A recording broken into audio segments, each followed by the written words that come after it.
How's it going, guys? So today I just wanted to put together kind of like informative, informational video about the new generation of the Panigale V4Ss from Ducati. I've had a lot of people ask me for like an overview and a walk around of this bike, and I just thought I'd put a video out there that everybody can kind of come to, and you'll get the information on the new generation of the Panigales. Most of you guys know, or if this is your first time seeing me, I just recently picked up a 2023 Ducati Panigale V4S. I thought I'd let people know like the differences between this generation and the previous generation, like the 19 through the 21s. And then there's even a difference from this model, which is the 23, from the 22. There was actually an update for 23. So yeah, I just thought I thought I'd make this and we'd jump right into it. So basically their goal was to make the bike more rideable, like more rider friendly, especially for like, beginner or even intermediate riders.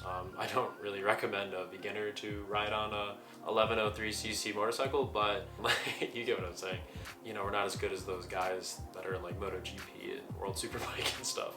So from what I've read and heard is that it's more user-friendly, and then also, of course, Ducati, they love their racing, they're very passionate about it. Their huge goal obviously was to make a bike and a chassis that's better on the track. So there's a little list of stuff they've updated from the previous generation to this generation especially. I mean, it looks a lot different. There's new graphics, there's a new seat. As you see the graphics right here on the side. You're used to like that little like white lettering that's in like very small font, which I like how that looks. And this kind of took me a while to like, get used to it. It was definitely different, and like this kind of threw me off a little bit. It's different like on the base. I know, like I think this is actually all red and then it just has V4 right here, but I actually really like how they did this with the V4S. But it's definitely grown on me a lot, and I like the graphics. And I'm not sure if they had like the little Italian flag right there on the previous generation. I'd have to look for that. Yeah, the two-tone seat, you can see the wings are different. The lower fairings are different, it has the gills in it. The gas tank's different. And I'll kind of jump into a little bit more of that and give you guys more of like an in-depth thing, like a little information on each one of those things. They even changed the stock exhaust. I guess there's like less back pressure on it. And I've had a lot of people ask me actually about like when you put it into gear, you'll hear it. The sound will definitely change. I've heard a few different things. I've heard that it's running on 2 cylinders, and then once you engage it into gear, it's running on all 4 cylinders, and like you'll hear like the sound change drastically. I've also heard that there's like a valve or something, like kind of like a flapper valve or something. I'm not exactly sure, but it's definitely a noticeable difference. Like you'll hear, like if you watch my unboxing video, guys, check that out. I would really appreciate it. You'll see like when I started up and then we put it into gear, like the difference is, it's really big, and it sounds really good for a stock exhaust. As you can see, I had installed the full titanium Akrapovic exhaust. Also check out that video. I would really appreciate that. That was a really fun video to make. And Ducati Cleveland, they absolutely killed it as always. They're the best. And I couldn't be happier with how this exhaust turned out. I'm really, really excited about it. And it's still like, I could just stare at it. It looks insane. Yeah, so starting off with the graphics, you can see that they changed the wings. That's one of the most noticeable things to me, is that they changed the wings. I love the previous generation's wings. I think they look really awesome, but I also really like how these look as well. It's just 2 different styles, but obviously it's more efficient. There's less drag. It's more aerodynamic, obviously. It's about 40% smaller, and it produces the same amount of downforce as the previous generation's wings, which is pretty impressive to me. And I think that's a huge accomplishment. They look great, double profile wings, and I definitely want to get some carbon ones. That was another thing that, like when I saw this new gen, I was like, like they changed the wings, and like I was so used to the old look. Like I really, really like this. Like they knocked this new generation out of the park. It's an insane bike. I haven't even rode it that much yet, and it's already like, it's mind-blowing. Yeah, I love this bike. It's funny, right here next to the camera, I have my R1 and my S1000 looking at me, and they're like, dude, shut up. But no, I love all my bikes, they're all great. But this is definitely very unique, and it's really, really cool. So I spoke on the gas tank briefly. They actually enlarged the fuel capacity by 1 liter. They went from 16 liters to 17 liters, which here in the US, we don't use liters. It's 4.227 gallons, and it went up to 4.491 gallons, which is, it's a bit, a little bit more. And I'm assuming that's just for like racing and stuff like that. Like you don't want to be running out of gas in a race, you know, like when you're on the track, like going around so many laps. So I'm assuming that's probably what it was for, but also they've reshaped it where, you know, I've heard from like other riders that it gives a better anchor point for like the legs. I could definitely see that. It feels really well. Like when I'm riding, I've only really rode it on the streets, obviously, so far, but this will definitely be on the track this year, so stay tuned for that as well. I'm really, really excited to compare it to my R1, which is my track bike. I'm curious to see like how well it feels like in the corners, and I'm gonna put tank pads on it as well. My legs should be locked in. I'm a little bit of a taller rider too. I'm 6'2". I think it'll do well though, like, and I can see what people say. I haven't rode a previous generation Panigale, but it definitely, like, the way that it like kind of like curves out above like where your legs sit, I can definitely feel like how well, like, you're definitely like stuck to the bike. Like, it feels really good. So I wanted to touch on the two-tone seat. I even had somebody today comment on one of my posts, and they were like, oh, like I would immediately have changed that. And that was another thing that like kind of had to grow on me a little bit. I was like, wow, like I've never really seen that. It's definitely different, but I really, really like it. And I think it goes really well with like this cap up here in the rear seat.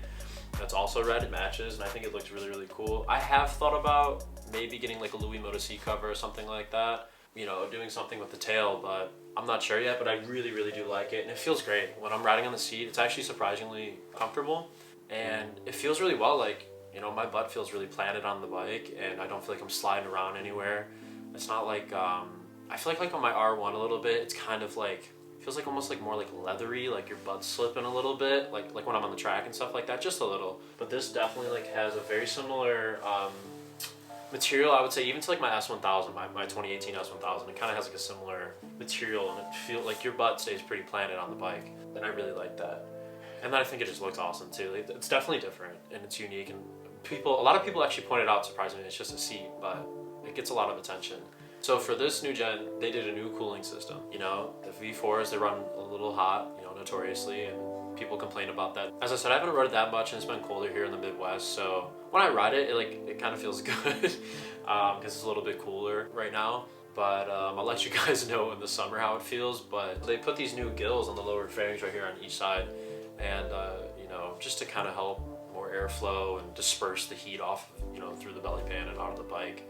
That's another thing that I'm really impressed with on this bike is the fans. Like, they just seem like really like high quality, and like they're really like cranking, like they like really work well. Not like they're like working hard, like overtime or anything like that, but they seem to work really well and like do their job very well. And you can tell when they're on, like you can hear it, and it sounds very like, they sound powerful.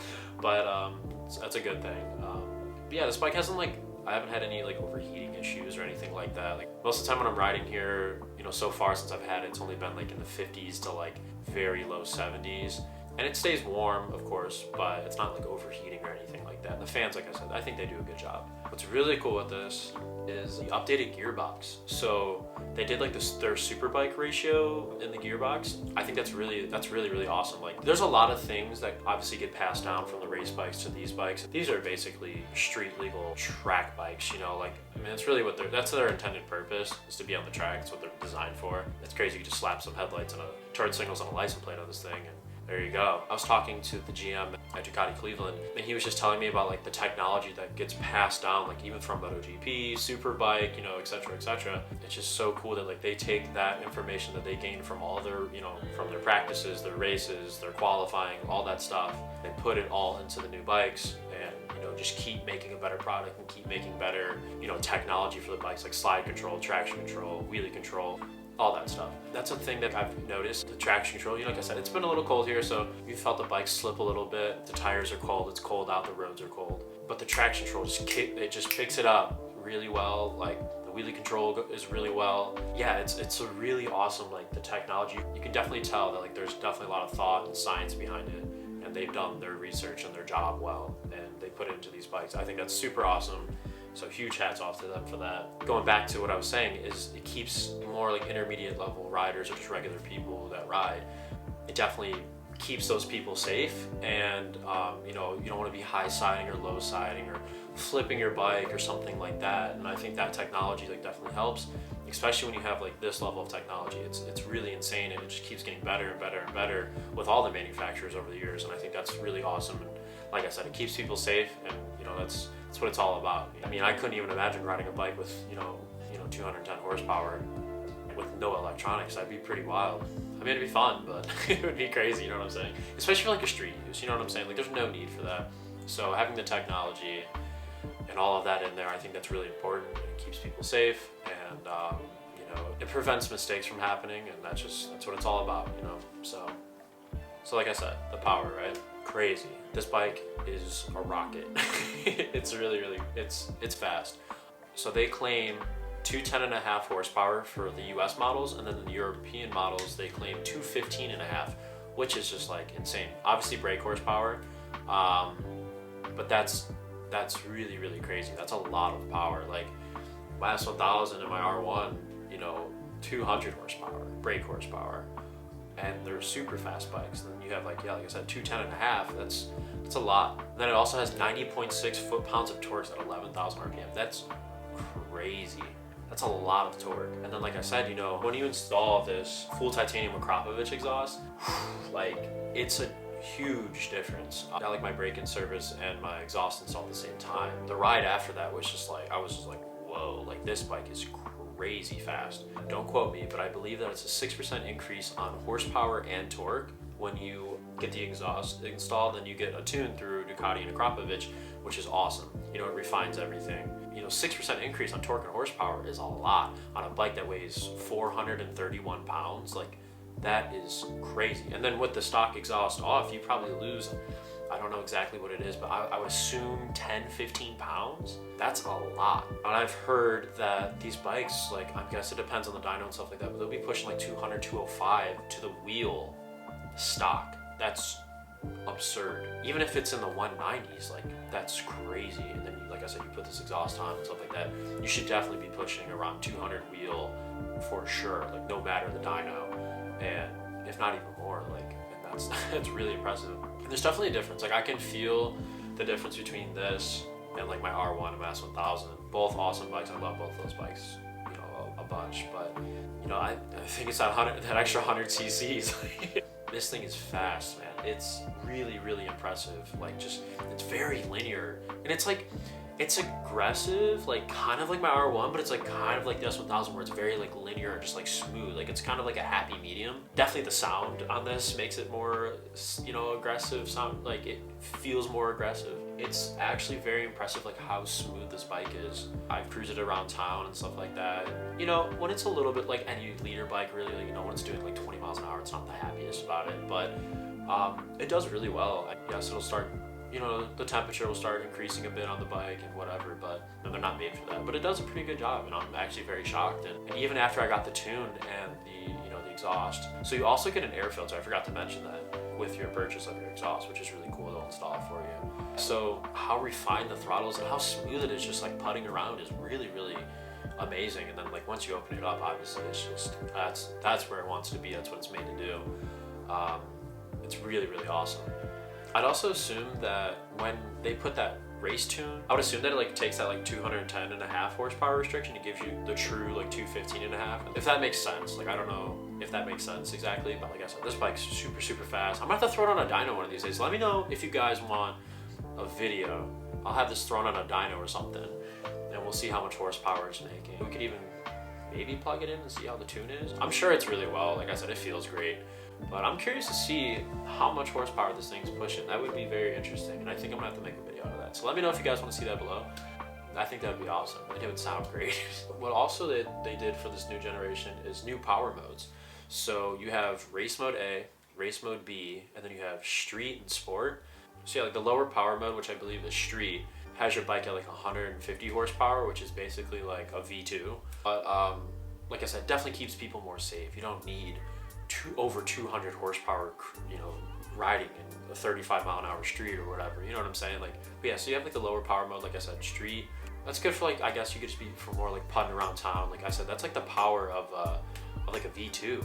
You know, I would say it's more forgiving for like, you know, kind of cruising around and stuff like that, not doing like the aggressive riding, and obviously not the track. Kind of nice that you have like that feature, almost like my S1000, like it has like a rain mode, and even like the R1, you can turn down power modes and stuff like that. So it's a little bit more forgiving. It's not as, you know, jerky and have all that torque and power if you don't want it. And then you have the medium power modes. You know, you can throw it into sport. You get, I believe, all of the power, but they limit the power like on the first, second, and third gear, which I think, you know, that's smart if you want a little bit more of aggressive, you know, but it still limits the power. Like, you don't need, you're not wheeling and get all that crazy torque if you're kind of cruising around, if that makes sense. But you still want like you want all the power. And then you go into like race mode A, and then you can just turn everything off if you want to, and then it's just like, oh, here you go.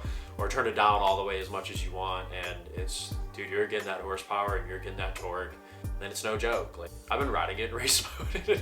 Dude, it's nuts. The bike's really, really crazy, and I don't know, I'm super, super excited to get this thing to the track, and I really think it's gonna perform so well. I would really love to throw a pair of slicks on it. I'm gonna talk to my people at Bridgestone. Shout out to Bridgestone, huge shout out to them. I love their tires. I have them on all my bikes, and they will be going on this bike very soon. Definitely would love to put some Bridgestone slicks on this thing. That'd be sick. I think it would just handle super, super well. But yeah, when you're in full power mode, it's crazy. You get it all. If that's what you want, there you go. And you know, you got it. So, and it'll definitely give it to you, and it delivers it well and very smoothly. But you know, taming over 200 horsepower is obviously a lot, so beware of that. But it's very impressive, like how refined and smooth the bike is. You know, even from the lower modes to the higher modes, it's really crazy, like how just smooth it is, and like how like linear it just feels. You know, the bike does feel like it wants to just go though. Like like I said, it's what it's made for. If you want to cruise it around, you can do that, or if you want to put it on a racetrack, it'll do that. And it'll do it very well, either or, whatever you want. Anything in between, it'll do it. So another cool feature that they did, which I really, really like, I loved the dash, like the setup on the previous generation. I thought that was really awesome. When you're in sport and street mode, you have that dash. It looks very, very similar. And then when you put it into the race modes, you get a whole new redesigned dash. Everything's very visible. And I like you can change, you'll have like your wheelie control and your slip control and, you know, whatever have you. And it's super easy, just like on the left handlebar, you can just on the fly change your traction control, your wheelie control, your slip control. I think it's super, super convenient. It's all like color coded, it's very visible. It'll illuminate on the screen when you're operating like on that setting that you're trying to adjust. Then you can like also change things like on the top as well. You can do like your like bike temperature, your tachometer, like other stuff like that, how many miles you have on the bike. Like I would assume that most people have their tach up. You know, you want to be seeing the RPMs and stuff like that. You know, you have like your lap timer and stuff like that in the middle. It's all very visible. Like I said, you know, the dash is just beautiful on this bike. It's not the biggest, not like the S1000s, but I think it looks awesome. It's a great size. It's very, very visible. The colors are beautiful. It's very crispy clear. It's an awesome setup, and I can see it being great in any environment. You know, it could be the sunniest day or the darkest day. It'll look very good.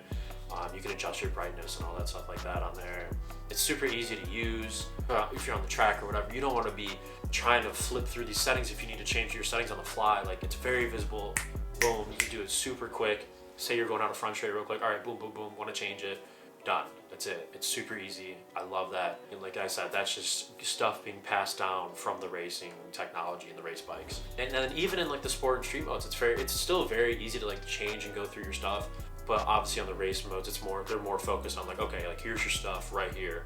But there's a lot more stuff you can see on the street and track mode, which, like I said, that display is awesome. I love how it looks. It's very crisp and clear as well. But there's definitely a bit more information on there, like, you know, like you can do like your trip and how many miles and all that kind of stuff. And you can have a lap timer on there, or you can take it off if you want. It's all preference. But I think they knocked out of the park with that, and that's super awesome. Okay, so suspension. On the V4Ss, they come with a front and rear Öhlins suspension, or Öhlins. The Öhlins suspension, though, it's awesome. It works really well. Like, you can go in there on the settings, you can, you know, change all the settings, and you can tune it to how you want the bike to feel. Electronic suspension is awesome, in my opinion. There's kind of a debate, obviously, like, you know, I've heard people say that they like electronic suspensions more like for the track, and then you have people that like the manual suspension. On the race bikes and stuff like that, it's all manual suspensions, and like on the V4R, yeah, and obviously you're gonna like get that tuned, you know, perfectly into like your weight and your height. But yeah, the suspension feels great. I'm very, very impressed with it. And then you also have an Öhlins steering stabilizer. It's electronic as well. That thing is great. You know, I've kind of had that complaint with my R1 a little bit. Like, it feels too light. Like, it gets a little shaky sometimes. If you watch my track video, you might even see it a little bit in there. This thing just feels very, very stable. The suspension feels great. It's not too harsh. It's not too soft. I think I just have it on dynamic. I believe that's what it's called. It feels great. I'm very, very impressed with it, and then I'm curious to see how it feels on the track. That's going to be really important to me, obviously, and I'm sure it'll perform very well, and then try to fine tune it in the settings. That's another thing that I love about this bike. You know, this being like my first Ducati, I'm not very familiar, and like I've always loved Ducatis. Like I spoke about that in my previous videos. I've always wanted one. My family's always loved them. Like I have pictures of me when I was a little kid with them. Always been like that bike. I've had like so many different, like, you know, like the little toy models of the bikes and stuff like that. I even have some in my bedroom, actually. You know, I've had them always growing up and stuff like that. I've always been around motorcycles. My dad's been riding, you know, way before I was even born. So I've just been around motorcycles my entire life. But finally, in the family, we got our first Ducati. It's unbelievable, and I'm super, super grateful and excited. I've been working hard, you know, trying to get this. And, you know, shout out, huge shout out to Ray Hall Ducati Cleveland. I'm telling you guys, if you're in the Midwest area, just check them out. They'll take care of you. They'll get you what you need, what you're looking for. I promise.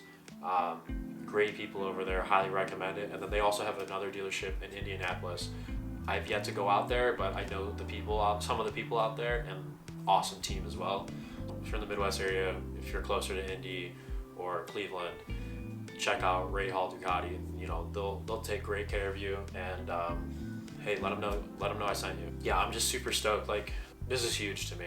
Having this Ducati is just, it's still mind-blowing. Like, this sitting next to me, I'm like looking at it right now, and it's just like, I'm grateful, you know, I'm very, very grateful. And you know, I try to work hard and work a full-time job and trying to do the social media stuff on the side. It kind of helps, you know, I get a few dollars on the side, you know, from stuff like that. It kind of helps out a little bit, but you know, trying to work and do this YouTube stuff right now, and you know, like grind this out. And I would love to do this full-time, obviously.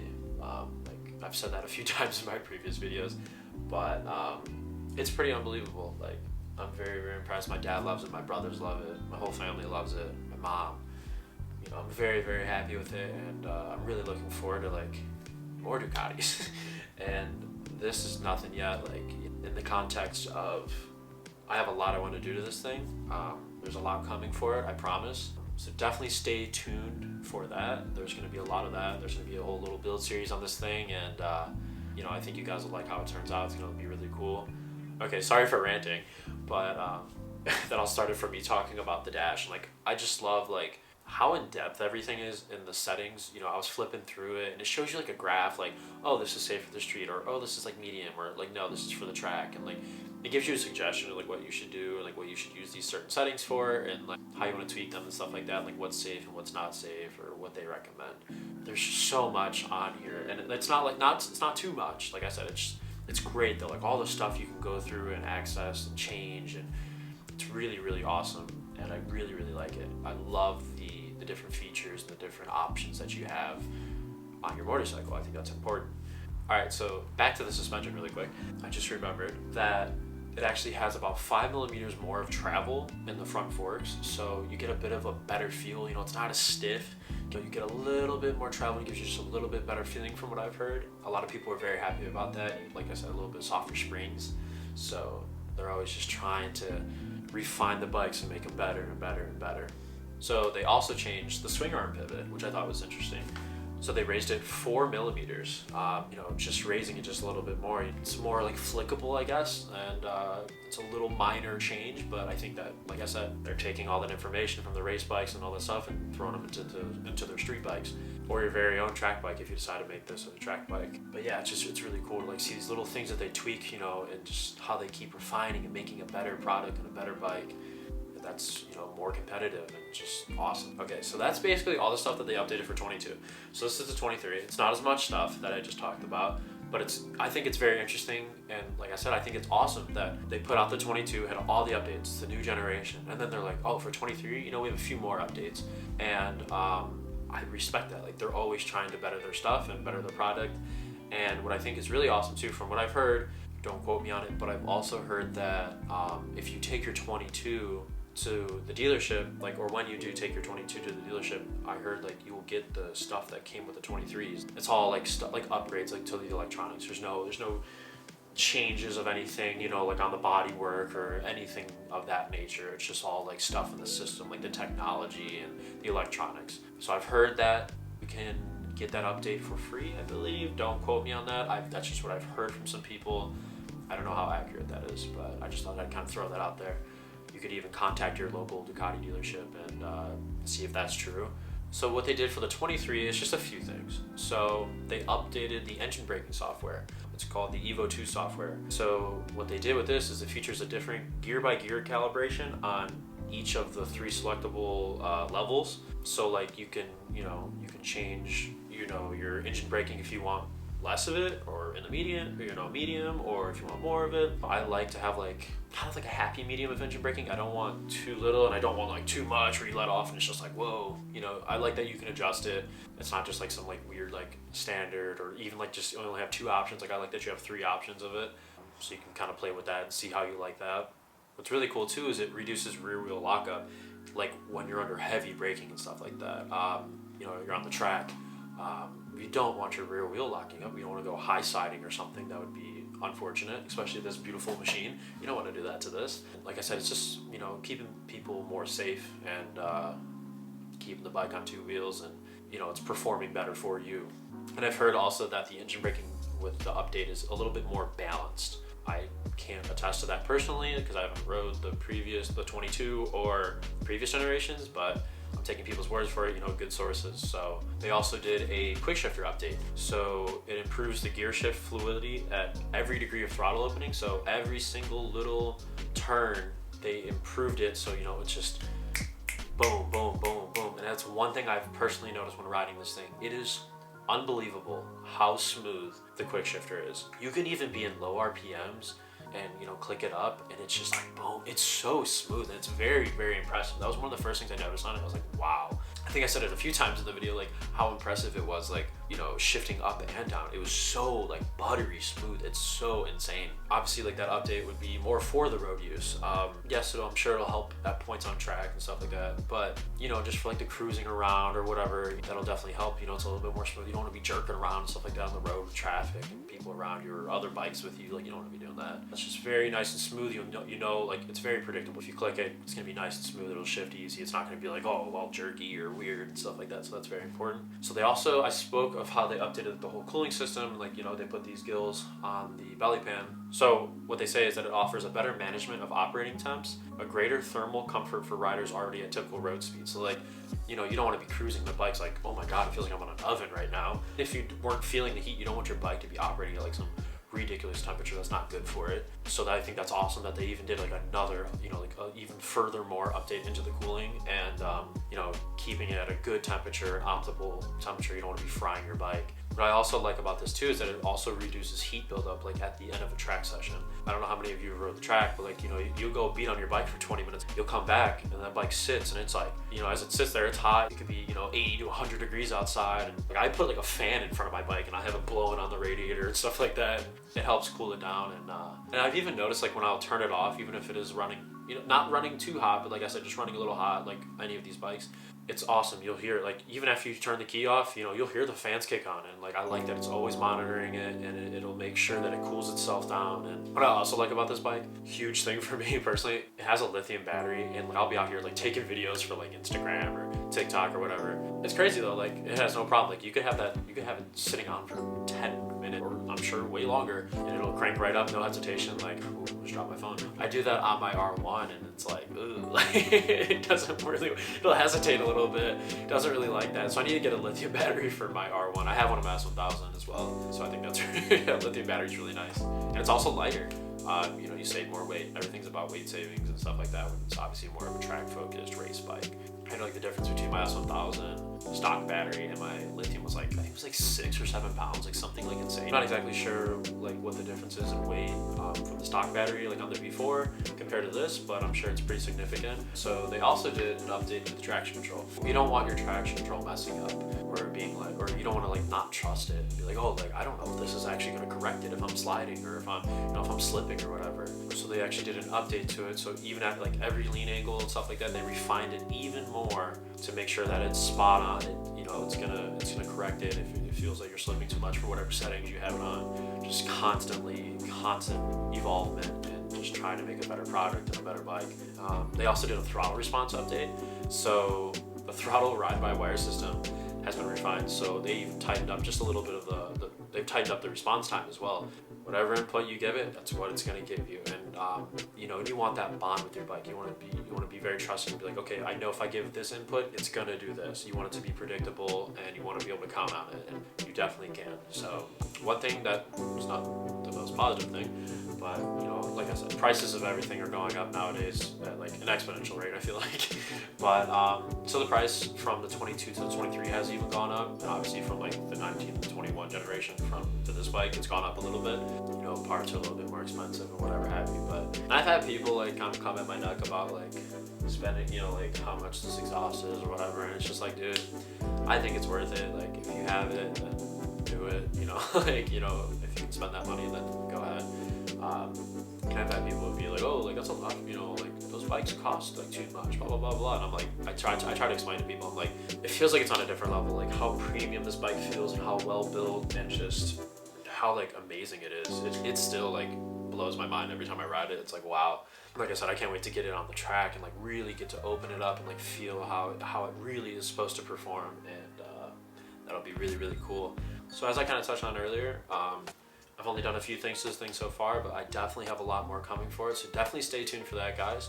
I would greatly appreciate if you guys would like, comment, subscribe. You know, I'd love to hear your guys' feedback. Like, I just got a new camera setup right here, so I hope you guys like that. I had some complaints in my previous videos because I was using my cell phone, and the mic quality wasn't the best. The phone did pretty good, like, you know, visual wise, but this will definitely be, this is taking to the next step, and I hope this audio sounds good. Kind of, you know, getting used to it still and operating like a real camera. So I hope you guys like the quality, and definitely stay tuned for more. There's a lot coming with this bike and my other two bikes that you can't see over here. Yeah, guys, so like, comment, subscribe, turn on my notifications. You guys are already a subscriber. I'm very, very grateful for, I just wanted to say that I'm very, very grateful. You know, I just posted my first like official like YouTube video of my unboxing on this bike a few months ago, and it's over 100,000 views now, and I think that's just like, that's mind-blowing to me. That's awesome. And you know, it's just like unbelievable. I remember like back in the day, I was posting like little like cinematic videos back in the day, and you know, I remember like when I hit like 100 subscribers, and I was just like, oh my god, like 100 people like subscribed to my channel. Yeah, like we hit 19,000 yesterday, and like that's just like unbelievable. 19,000 people. All right, well, my battery's dying on this thing, so I'm gonna wrap it up really quick. But yeah, I really appreciate all of you guys. You know, I'm just keep trying to grow this channel and grow my other social media and stuff like that. So I appreciate all your guys' support. Thank you, thank you, thank you. And stay tuned for more. I promise there's a lot more coming. The riding season's gonna be here soon, so definitely stay tuned, guys. I appreciate it. I'll catch you guys in the next one.